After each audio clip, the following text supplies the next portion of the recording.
169. But boss also is a off. Yes. Campaign. Yeah, the final leg of the campaign. The northern side of Ghana.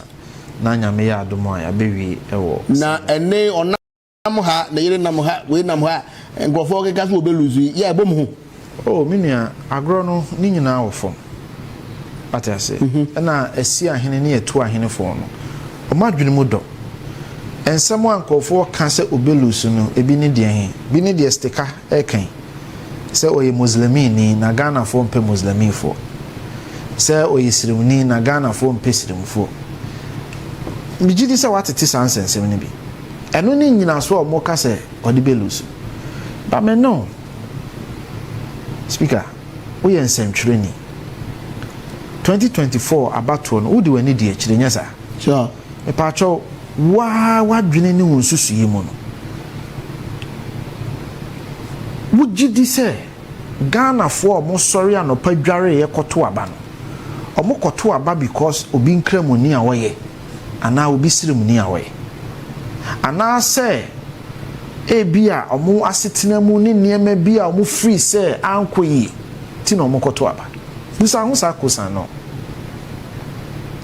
Etidi enti na ankoyi. De tie ne se minia yemfa enkomoni share chiri kakra 2016 na Ghana for to aba mine overwhelmingly 1 million votes difference. The precise number was 985,000 votes. Difference between Nana Addo Dankwa Akufo-Addo and now the president, John Mahama. Seats in Swahili, 169. But 4 years' time, 2020, Yakoto Aba, a day in the sea, 985,000, a so shine 500,000. So, Bekai. Yeah. And parliamentary, and so a so free 169, about 137. In Tienua, Penya or for Mena, and a Becca, a year 138 my. So, Mr. Fianco, the first question is so Busan when they say a day in the sea 2020 anti-party when you search overwhelming victory now 4 years time popular vote so take by 500,000 now parliamentary is to shine from 169 to 137 yes suma yura osafoma for mani koye nhwehwemu so obekaya osafoma for committee report osafoma for committee report ne ede ne nsem bae no obobo niam bebre so de edikan o say edidija ene person nkumya within the party and within the delegates and the party people felt say bra omo bre e ma ye ba ben mo no ma nya so mfa so and the party people de tosu mienu o say yen hihye bia ye in fact ebi wo ho a otudin te say banking sector cleanup o say na ye ampa evidence aba as of 2024 chere say it was the best decision for the banking system but 2020 as of that time no na Ghana fo bebre adwene mu yo mo kesene ne say magu bank bayangu banko ye meje keke ye kika bomu but o say yentimi a chire no sa meja no muka in a way obi beti ase but mo meje dia sense anka me am ye madwuma bom bank of adwuma bom nti wo mo so wagu madwuma that's what they say nti un say bibi a friend opportunity course enipa 4 million enanke anka momu nso a anko belusu musika deposit sika no mo de akoto bank no nti na aban ne wo choices me no either say obema nipa 4 million no o ma hwere o musika nti u Mr. Fianco sika wo de akoto bank no nsa obehwe epem name sika ba bia mezanka okay so we check it receiver to about 95% and you make a 5% nti we bia wo ka 5% nti kohwe de nti a wonsanka but the point is 4 million Ghanaians and no musika ebehye against 3,000 Ghanaians are no mubehwere omadwuma Mr. Fianco wa nka obeyi de hin so when I Ghana ebisu make it that point say government could have sanko this kabishim then the 4 million is country 3,000 so adwuma mbɔ. You see there any nyina ka ho bi ntina osafoma for can report no. Santi ase we nyina amai. There tie ni. There was a figure of 9 billion and there was a figure of 25 billion. Ana NDC forecast enke yemfa 9 billion no enhim.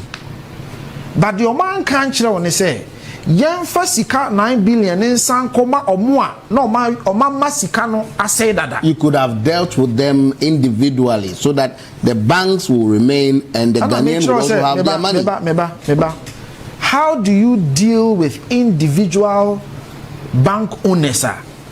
Oma misappropriating billions of cedis. At that time, no, we had the exchange rate. We were talking about $5 to $10 billion. One, some of the things I receive and who you say banks in Ibi or more busuafo e shada be bob besia wo bank nim. No ma shada ka kire mo busuafo ne say mamuntua. Na a bad debt. Now a bad day. Now still, are we saying we couldn't have gone after those people? We did. And no be na nedo for kwabna do for agia to say he caused financial misappropriation, other refi financial impropriety. What tria emu sikani bia attorney general by ayini acha no 40% what tria mu 60%. So banking cleanup ne cause mo defeating and as a cause mo some serious loss. Of course, per the research ni show say kesnene ya na ewo Ghana ebiano questions are ubusa me Ghana fo antiase enti omo na dwene mu no mo se ye gu nkofo adwuma enu nti omo de to abati aye ana medical ka arrogance of power maka dweye mu bi ye biye wo you were not in government of course but e bi ye dweye papa dweye. So all of these things and sana de ba ko kan ni say o say your strongholds no mu feel say you neglecting omo. Our committee report. So that was 2020. 2024, what happened? Meba. Enti Osafo Mafo report ne ma recommendations. And niema yenya 2024 no si ekodura. Ghana for benya adwensa kyerɛ say okay. And niema ba ku mienu we ma hyeda anya ne de ye a ne ye pɛ no. Ba ye hu sɛ modern sesan aba. But Mike Okwe koye ne investigation. Mike Okwe adia odi kan hu ye kane ne se party no ye mfumso Osafo Mafo recommendations no yamfa anya adwuma njenye Bawumia onye Kristoni tabi oh me say Mike Okwe report no was say the first thing I wo hu ye ne se afutu a Osafo Mafo de ma yen 2020 no yamfa anya me na me kan general secretary ne kan emra ye thank you to no General Secretary Bejina Simpiesu bia no ma a summary of the Okwe report. A honor o chirechiremu apart from the economic issues, arrogance of power na a show up 2020 no a show up 2024 report. 2024 de na broso. Ti sa nneema ni nyina ne ka bom ene ma Ghana for say monkotena fie na monko keka mo nneema nya ebi susu say sa nneema ni nyina ka bom no na che say it was sealed with the candidate I'm present here, which of course is your boss. What does that mean? As an individual, baby, we have parliamentary seat in moving here, or no, as a presidential, the vote, no, and they all baby be brain so presidential or winning ya parliamentary illusory. And I say, baby, we want when you have more votes than the MP. What's the point? You see, minu ya fianko se MPP for ya mre ya kumasi na ye nyai ahantan kasa eni ebufushiw kasa ye ka Ghana for 2028 omo mfa nche da because me ye Ghana ni makọ ahohiehie mu waye niema baako mienu miensa mani anye ho mebu anwo so maka kire wo se niema we ni we na wo ye ya mebu anwo so hwe na ye hu bibi na minya boaseto wo si da bi Ghana ni e wo ye tribal bigot Ghana ni e wo ye religious bigot enti de ye ka kire Ghana ni na DDEP affect na enu nti oto abati aye no ye ka kire ne se nye DDEP no na wo umpen kremofo asemunti na wanto aba man pacho what is the point I'm making eye enintiebuo ema Ghana for why was it not the case say Ghana answer cry na ye koto aba no ye journalist wanti hu na Ghana for abufu aba Ghana for mu wanti bi fianko mi busa wanti bi you are a journalist na ma mentwi wadwen si bibi so President Mahama bai one who goodwill awo to the extent say omo ye mfom so kra as Ghana for hu ye so hu that goodwill busa hu say goodwill na President Mahama enjoy no onya sa goodwill no because Bawumia ye nkremoni ana mo be ye hi. That's the point. Goodwill na Ghana for the Mayura Mahama no nya obi nkremoni a wo ye yan MPP a when you goodwill no because at the point na dollar ne nwie mo ba ye dollar na ba fam all of these things no before dollar some crab back from no obi gina goodwill bibi so no dey ma goodwill no the or is it before the election? I'm telling you say immediately after the election and then ensuing after the election say dollar some there na saying be third quarter fourth quarter and I know nkomo kra dey be di separate but ye can dollar ahoden a aba from a cd apeja third quarter for obi so say Owura Mahama bo modern 90 goodwill is there and I make sure say there be t modern bo wo ho but I am telling you say Owura Mahama beye omampanyin no the goodwill or the realm no and mo aye hi yahu na aye hi sa na yenso ye ba ye 2017 Owura Mahama na no ho ye bufu because na mo so munya goodwill of course are you saying say the 2024 defeat very humiliating munya no Dr. Bawumia and his camp never contributed in any way? What I am saying is collectively as a political party yenyina Dr. Mahmoud Bawumia no a vice president one mu bia mo ben no bi ebi nso wo aban mu ebi nso ni aban mu in fact so wo koyera Ken wo koyera Brian side na ebi nso ye den e wa aban mu na ebi nso ni aban mu collectively asama ya kan dada no say yenyin tum say as amanyokuo individually no obia contributing kakra hwa Mr. Fianko me bia me fia me team ya mama appointment ekwan ya me ne enkofo editi safi ho no ebe kire se omo beto aba ama me ana so omo nye den omo nto aba ama me it even though bia nyame na me ye vice president ana me na me ye minister ba me ye bia CEO mi sune me ban bia me yi kire me nanfufuo bi ntino me nanfufuo ni decide say mo ye be kire mo o ye nsentwere ni asam American nsem what ben Dr. Bawumia how true is it say or deny Stika ministerial it's not portfolio? True. It is absolutely not true. It is absolutely not true. It is absolutely not how does he receive these issues? Sad because one of the people in fact the Kenya appointment or wishing well hey Owura Mahmoud Bawumia and today penti a day to me na Owura Mahmoud Bawumia wo ono na be kwa ka kire Kufuado say me mpewe na mepewe only say disrespect crime Kufuado unless you don't know the character of Kufuado or sick Dr. Bawumia tribal bigot from what he said and I make sure say Muntino and say the man and I make sure say is he a tribal bigot me Kofi Tonto ameti me a Santini people and so ye can Owura Mahmoud Bawumia sebe young people no omudi ono omoye adwuma omoye ne chocho mucho sebe timini ne ton sedidi a me ka ho me Asantini ofafun ne frame se Kofi wen brafie me koye oni mi di nkomo be 1 hour wose me kan mani ahwe wadwuma wo ye ene me meye adwuma kina sha adwuma ase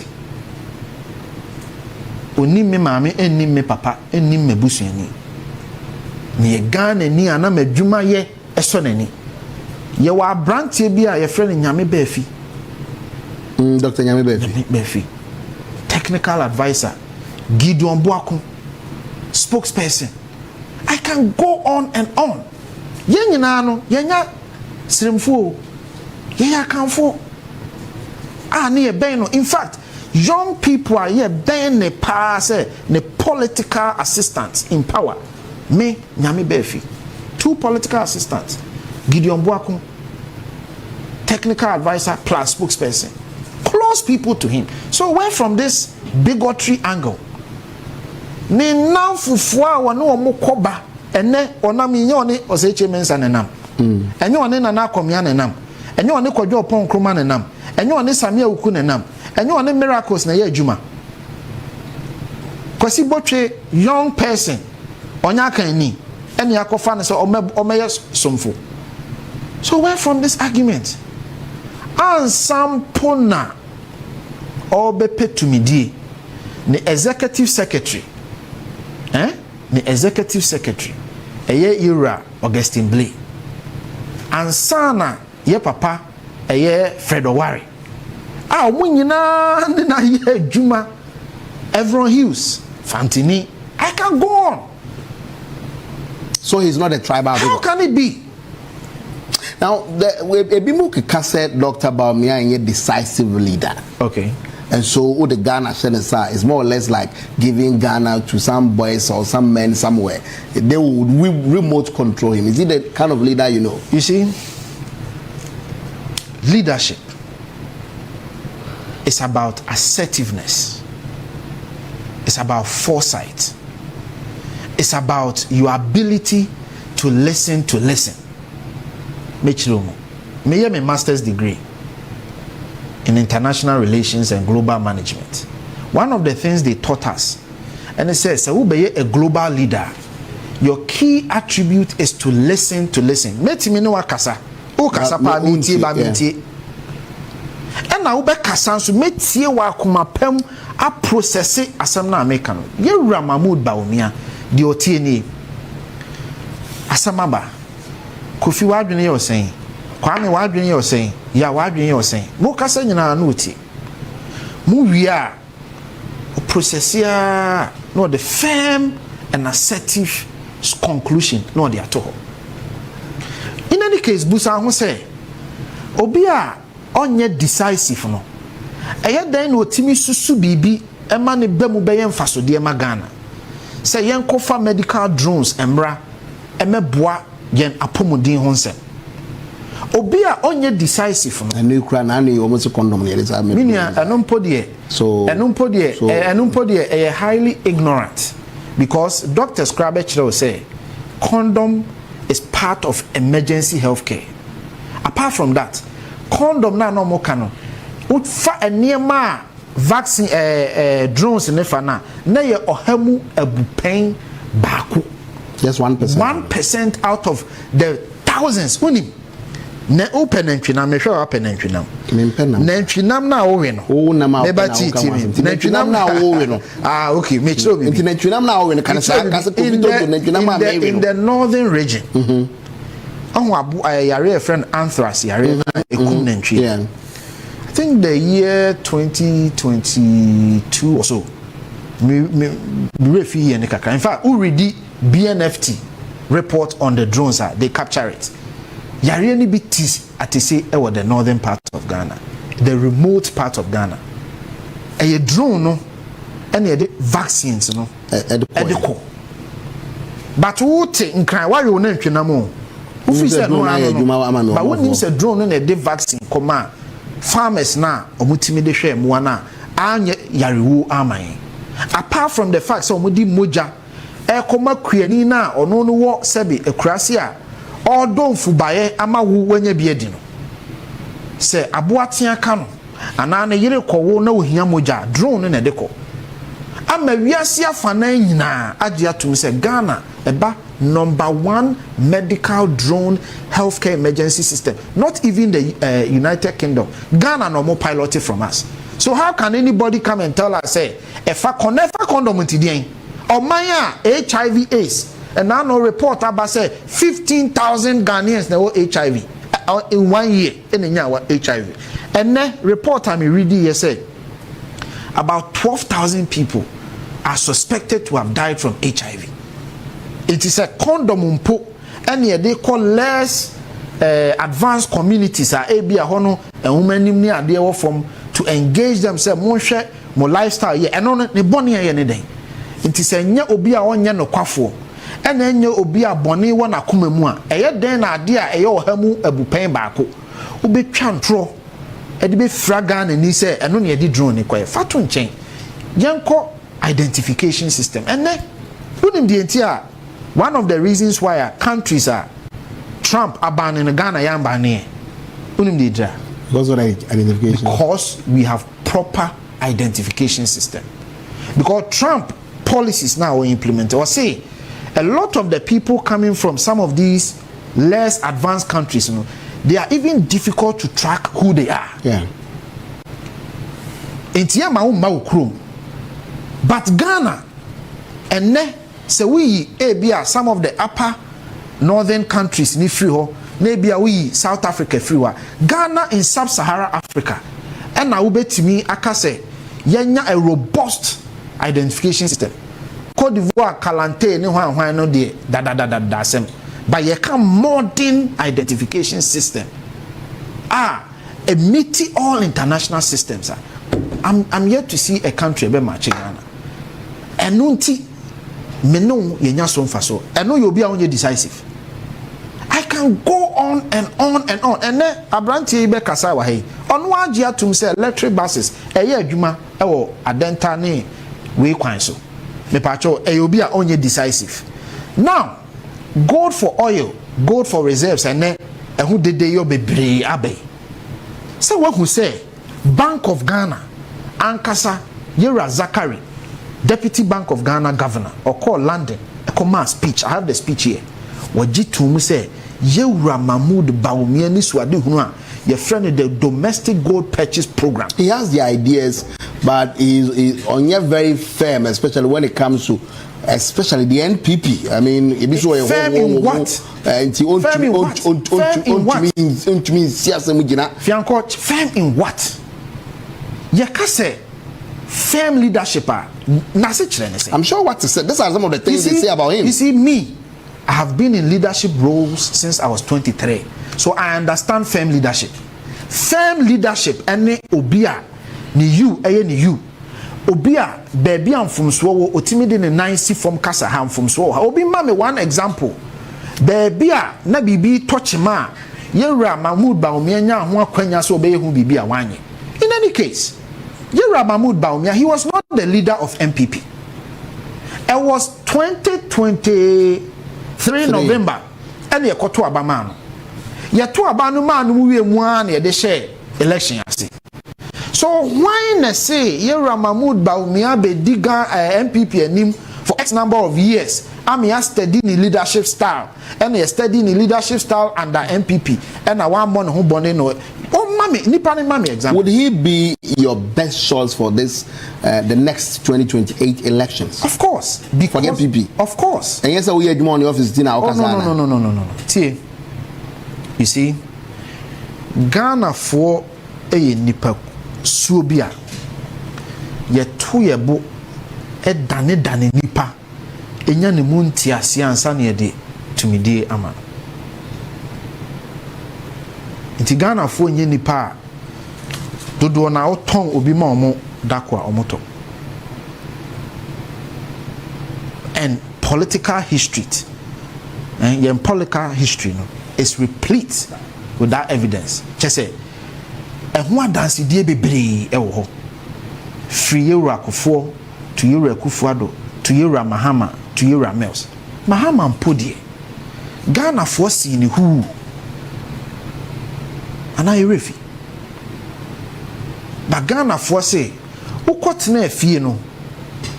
Ye ya dwene ni ensusu mu ni free say ubetimi aye adwuma ne bio. Sabra. Entimi nua edien na kire say Yera Mahmoud Bawumia ntimi Ghana for ntimi nya ne mugidi. Especially when ofiri abemu ne niema bia wo ye da so nya nsunsuam so wo ye nyina ya brabom adentra. Look, Ghana for no more every right to be angry with us. Senior no more every right to be angry with Mahmoud, John Dramani Mahama. Because Ghana for be share niema ba ku mienu miensa bi. Onye bold. I mean, onye bold wa. Aba yen king kan wie ye. Abeji atum, and that caused a lot of your parliamentary candidates. You see, that's another fallacy. Is he a bold leader? Is he a bold leader? He's beyond a bold leader. And he has expressed it in bold ideas, of which bold ideas have manifested in bold effects and positives for Ghana. Mama example. Kukudro ne de etwa ne bo. Etuo ye hwan bu na na etwere. Ghana nyina kwa ahohiahia mu a yehu ba bia ye pone yasemu no. Osori say enkuguo na bade enso mejina pintin ama Ghana. What is more bold than that? Say yes, medi nkuguo. Na ka obi wo ha, wadi nkuguo. They will bury their head in the sand. Omo de anim guase e de omo ti be hya anwem. Na omo to hwe soro. Say de besi bia ensi so man ne be hya enhye. But we say, I will face my difficulties. I will face my defeat. I will walk straight and tell the Ghanaian people, say, in the face of my challenges, in the face of my defeat, Ghana stands tall. The youth deserve better. Enti Ghana enkonenim. What is more bold than that? Obin kanchira me. Bold unya say, what wana may say, no, that's not bold. I think that we continue to misdefine or wrongfully define what boldness is. Take somebody like Obama, the decisiveness, the aura, the calmness around him. Boldness in Yemen. Of course not. Is that what you say? Of course not. Boldness. Nipa utimi take decision wa akukodromu irrespective of its benefit or consequences. Many coffee all pray at the same, most especially some of the competitors. Kika say Nidi Kai wono nana waye head of the economic management team under the SWA Ekufuado's administration. And at the time no head of economic management team no Ghana sikasem na papa. Enti what kwa pray near this answer me brono no. And you one at the same. Near Tosuminu, gold for revenue say all you kwatamba yi. Say ene eno na abaye game changer through gold border. Ade na na breso entumi aye game changer. Many amedase. Yemfa second question first. The tieni. Oman bia especially say your friend no amaya omo efifiri sin no emerging economies. Eya na international standard ne say obewo broni sika your friend dollar no obewo bi agu kokoa mu a se wo kwa ahohiahia mu a ode won sabe den ebebom efi say sa amaya afi no mo sin fifi no omo nnuma omo di wo omo man no mu duduro na omo kra free amanone eneba nti your friend no gross international reserves and now beti bibia import cover and now forest reserves ni nyina the same thing nti eno ye sika botne a eda ho a eno na eyensi achi ba so kwa ahohiahia mu a ye buy no ye beto 4.6 billion eno no ye just at that time per the inflation on the global market ni ade ni nyina no na ye just about a month and a half of import cover and ye be page mu a the call 9 billion at that time no na ye 4.8 months of import cover, just about 5 months of import cover. Enti ye call ahohiahia mu a COVID yarewo ne Ukraine sensem ni nyina bae no na ese ye de ensa ekobo sa sika no ye de boama omo kwa adwaman so akokra ne ma no omatimi akokra ti 9 billion no esuhwan ya ba be se 3 billion. Enti mra yewura Mahmoud Bawumia nya asa nimdiye ne se adan na yɛmfa yɛ sika botany gold no enkwa abrochire nkɔsesan nya sika mfa emeso yasene mu no ye baaye no de na esi ye a edikan ne se 9 billion na edikan ate aba 3 billion no IMF hye yen keten se ansampo na wobetimi di sika akɔ market ne so no make sure say wobepeja from 3 billion no back to 9 billion enti dollar bia ne ensaka no ne de kogu sa foto ni ne ntimi mfa nkɔ market ne so de toso IMF e de tabo to yeso se se de sikampo e kɔ market ne so akɔboa dollar ne cedi ayonkofa na ye friend interventions na yentimi mfa more than $80 million a month enko tabo mienu wei e na da yeso enti dollar yensa kan ye nyina apart from the fact say near de dodo no nso kogu reserves gold reserves mu near de bi nso kogu eye forest reserves eye gross international reserves mu no sananka ye pese ye yempa IMF tabo an da yeso ne say $80 million a month sa tabo no IMF eyi free yenso November 2024 by that time no na yetimi apeja 3 billion na gross international reserves yetimi apeja mu dia bedru 9 billion ni biu and I say okay what me adru 9 billion ni dia ye yi sa tabo na eden afri so but that was November 2024 enti ye nua no mo ba ye sa tabo no na mo so biu enti yen $80 million a month ani e betimi aye no and no mo ye 1 billion tieni yo 1 billion just 8% of 1 billion na 80 million 8% of 1 billion they do 1 billion na 80 million in the last 1 year abanwe sika or their intervene and dollars a washa that toagu the forest market ni mo 11 billion United States dollars and no na wo be kaya ye busa Bank of Ghana penino wase anya no kra yen fa sika bi ankogu market ni and a President Mahama be yi ni to se da bi oboa ampa ye de sika kogu market ni ba ye jai kakra no but o kasa so ase said ya o kanu ya be yi ni to se da bi oboa the president was giving us a certain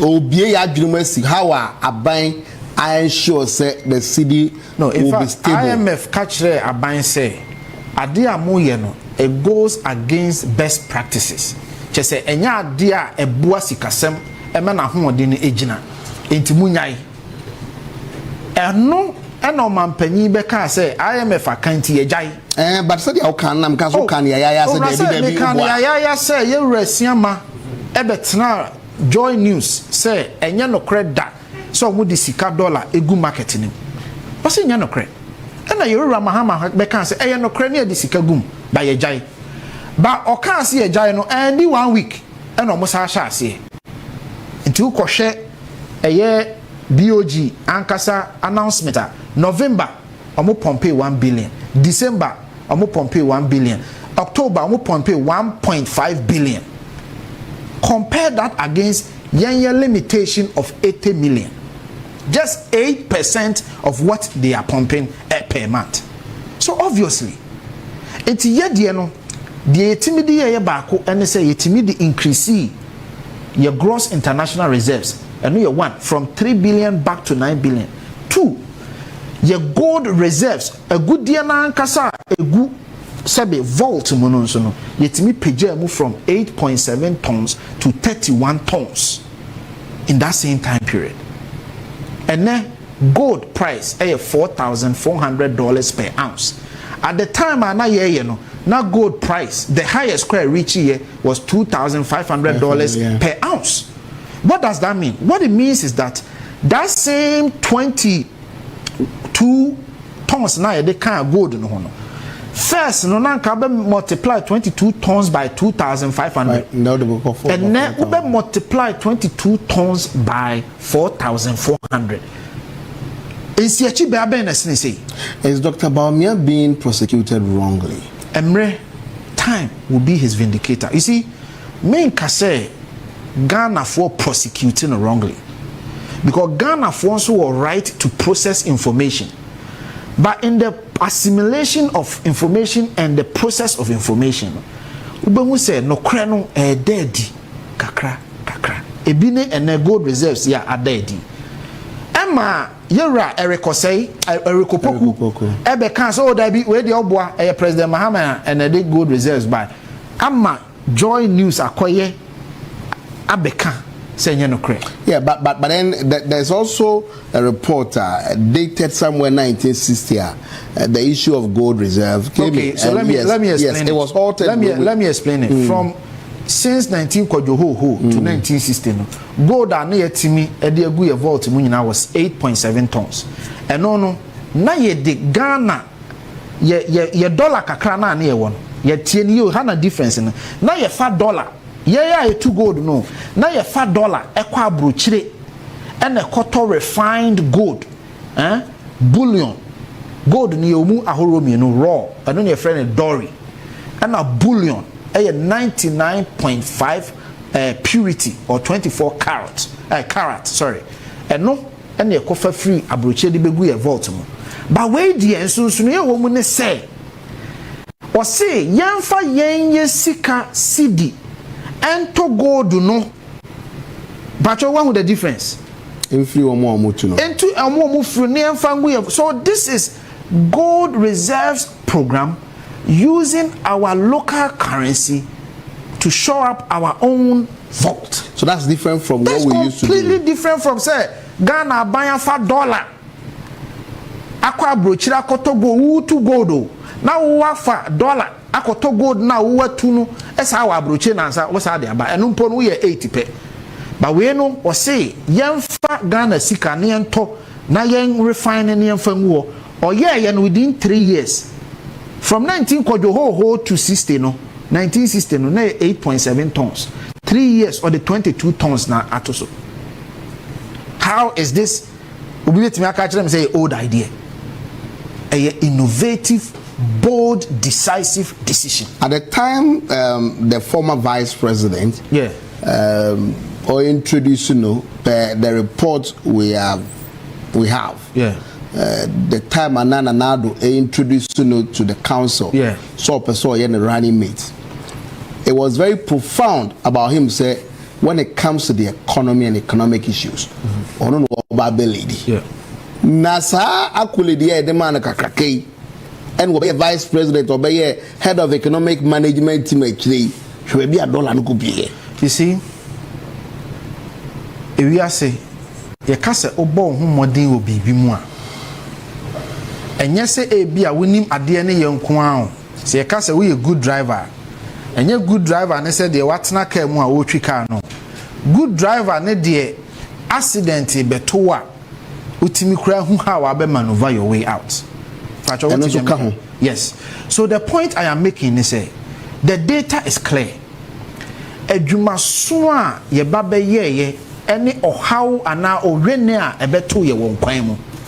Sa owe nene na maka akire wo say wo no 9 billion pen na da ho within 1 year, the year 2022.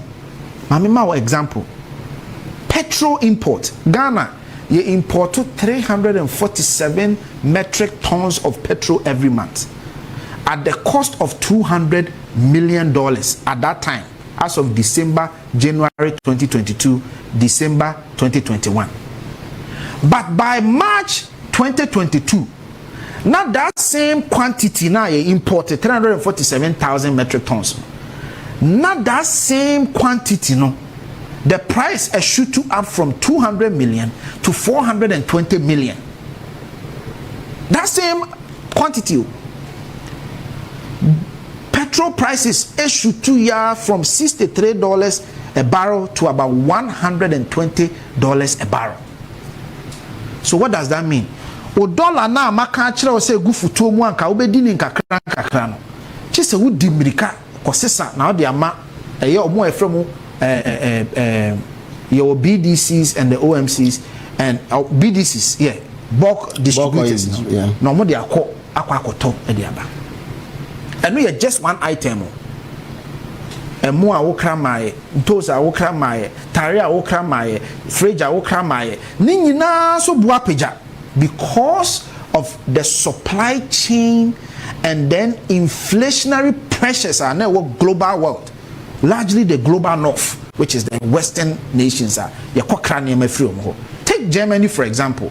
40% of Germany energy are free Russia. Emra and Tokwane buy no Russia seize that energy now they call Germany. What does that mean?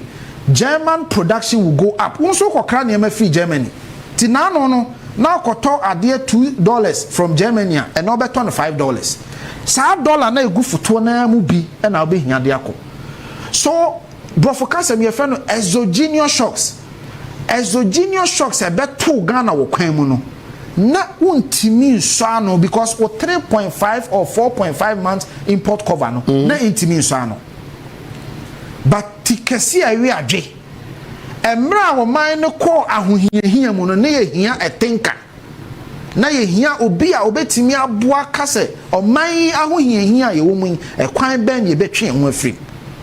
That is what shows decisive leadership, bold leadership. And no odin susuye buy gold for oil, odin susuye buy gold reserve, odin susuye buy gold coin. All of these were policies in the face of adversity, in the time of difficulties. Fianko wuti hey, we wofu awo ma. Unum de be ma o ma kai o pa. Enye da bia auto aduane ma omudi o. Ada ahokyere bebe free ankora no behu se ahokyere ba free a obetimi asori agina se eja. That is the day ankora no de be kai. Until dachi sebe 50 years from now, 70 years from now, uni obi o now may do ho dance ya. Obeka se emra ye ho kyere ya na ye nya sika enko school ni ye papa ekotiti ni mowremu ye de na ni kwan se o ye ma yetimi ko school. Mebo aka kyere me. That is what your kids will remember you for. And see, when we talk about these things, a leader is one who, in the face of difficulties, is able to stand up. Does it worry him, say, in this case, but with scenario, he's not being remembered? And I may say, Yama, you see, let time be time. Emre, ye kono, Ghana fobe nye munti asiye. It takes time. Look, and ye may be an anu na ye ube kai say ye share gold for oil ni gold reserves asiye. Edidi atempa edidi atem ensem hunu be na mudi enenye na gold reserves abeye nkoma Ghana fo nyina agya me kai say ye ko election me chire mu say ade Bawumia ade abai is going to be a game changer me kan Ghana fo say masa ye nte de wo kana say we are not ready to hear bene Ghana ni sabe me ma me crowd market crab ati gold reserves ase me boa let time be time. Mamre nye emre kono nti ase ne beba Ghana fo ankasa na de ne buo be kwa akoma no say yewura mo akwapa no kwafo wadi kakra no ho no kre emre bi yante wase be ne yate wase. I'm telling you enti media me blame Ghana for because Ghana for have a right to feel a certain way, and I believe with time their views will change and they will begin to appreciate say papa na ono nye kandinia sabe yedi tumi ni ma no ye boafo e manager kakra mpo no odi no ho no kre yensan kan no ne ma no tumi ne ehwe mo worry shem no say come 31st January obewi. Oh, I'm very convinced. Hwe esi ahene ni etu ahene fo no omaye bia mayewura akufo e no maye bi nso amayewura akufuado omunnim sumu a eyese wo sum eno munnim ahohiahia ese ukom ansa na Ghana fo anya gidie wo emra yewura kofo Ghana fo ka se tenafie no esi ahene fo anya gidie wo no musa apagya no akofo adompo de premier nsa na esi ahemfo de ne bae wo gidie wa rehyimu se senior moye ma akofo no senior moye ma akofo ado no sa pepepe no be ya ma yewura Mahmoud Bawumia ono so wasum wa bre party ho emra na ye pekandini akogina esamu agina ho ama party no emra almost bold leadership awokan that time when we needed a bold leader who stood in the booth, when we needed a bold leader to challenge President Mahama, who took that challenge? Ghana for be kind, your party for be kind. Now last question I will be say I mean you so akwanyan and provide some education kakra ye nuanu mu bi a omo so contest ya sama omo kan say wona ye de economy share wonsa meboa and was saying but you see Ghana economy no emrada ho ya mamre kire say ya mamra no kire say sika botni bia ye bedi ye de bebo ye ho bra no ye kruchire gu nkrata so ye frɛ no akohoma bosika budget sa akohoma bosika no fotosamfo eye finance minister ono na kinkan ema yewra mampanyi ono na kikani nyina bom makokinkan na okokinkan wi a ye wo mpanyimfo bi a Ghana mra ne hye omo se omo pensen sa akohoma bosika ni mu na omo wi a omaji atum na omaboa fotosamfo ama na chesika no na ye de aboga na ho bra sam panyimfo no ye from members of parliament. You're Brian, no a member of parliament. You're Duchum, no a member of parliament. You're Kennedy, no a member of parliament. And it is obi say MPP a say sikasem busani pane say na wonya member of parliament because sikasem be you enye you a budget meboa. Your boss was the head of economic management. Was he not? My boss was the head of the economic management team. My boss adwuma na eso yen say or advise cabinet on economic decisions. Or advice, of course, advice to be accepted or to be rejected. Are you per this saying say his advice? No, what man should have find Juma? No, I am per this saying say or far advice as was required of him. Of course, that's not okay. Omo the Juma in command. Meba example. E-levy. So be kind. So on one E-levy too. Or can in premier no. So on E-levy. So clearly his advice now they were not considered. The point, no, I won't say that. You see, the fact say which they were doing na ya nyan to no say yan consider. No. No, and until na yebusa era Mahmoud Bawumia say who takes responsibility? What a collective. Fianko, what you adwuma mi? Say mo koye management meeting. Now what you wadwin na general manager anfa. Are you saying sir because he anfa wadwin to one collective decision? Your boss was the head of economic management team.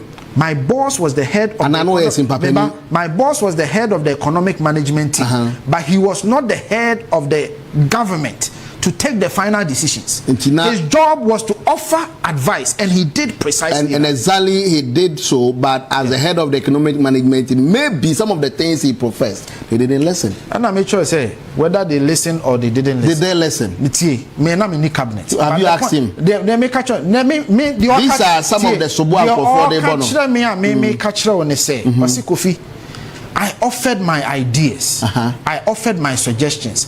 What was accepted or rejected, a collective responsibility. His ideas would have helped the economy, right? Now certainly ideas, there are evidence of his ideas. So what it means is also that it would have helped. The major on say, Yere Kufuado is the final arbiter. I thought he said, Dr. Bawumia, when it comes to economy, na major say Dr. Bawumia economy ebeshenensa as economic management team in the form of advisory.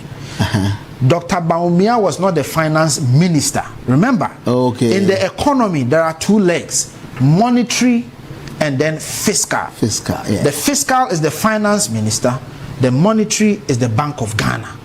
Okay, they are the two handlers of the two legs of the economy.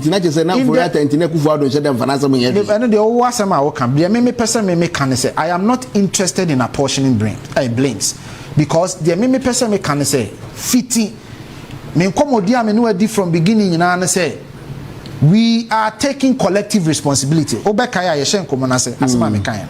So it will be wrong on my part to come and sit here and blame anybody.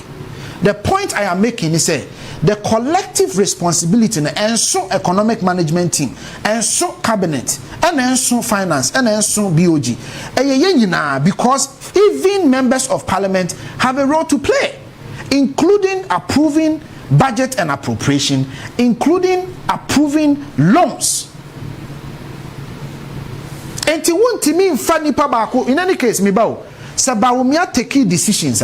His decisions were not sacrosanct. They had to go to cabinet and then to parliament. All right, Kofi. And how can anybody say, are we saying Bawumia take decision? And our cabinet say okay. And our members of parliament say okay. And a failure. Because Bawumia decisions no approval points. Cabinet, members of parliament. Your delegates.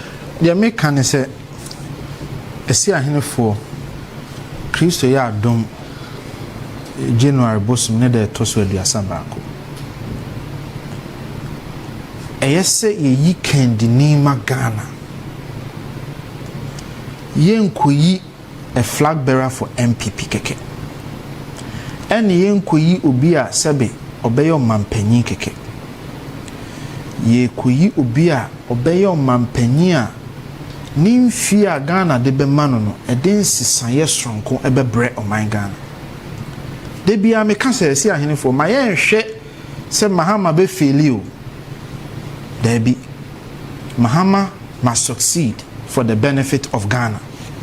But the etieni se Mahama enye nkunimdie wona ban mu a Ghana fo ebe hwehwe kendini a ninimdie no etokosoro a obetimi di yakoba bia esefata. We don't need Mahama to fail before we can be successful. Because emre bia ne kendini here. It is a samre no so na Ghana for hwehwe kendini a omo hwehwe kendini a brofo kasem can leapfrog Ghana from where we are to the 4th industrial revolution. Okay. Yebeko mapom maso ene baby a oman no ye die ne enkanko ebesombo. Okay. Enti nye de ye ama party fo nko a ye e de aboa Ghana. Enti ye besere ye mpepen kandini a obetimi asom oman Ghana asom no wonokremu asom no wonimdie mu asom ama ye nchiri manso ayden enya so mfaso. All right. Ye mpe de waye bida wo mo amukọ nyina se fata nanso ye ka de what the most experience both in government and in political life Mahmoud Bawumia. All right, Kofi Tonto, a political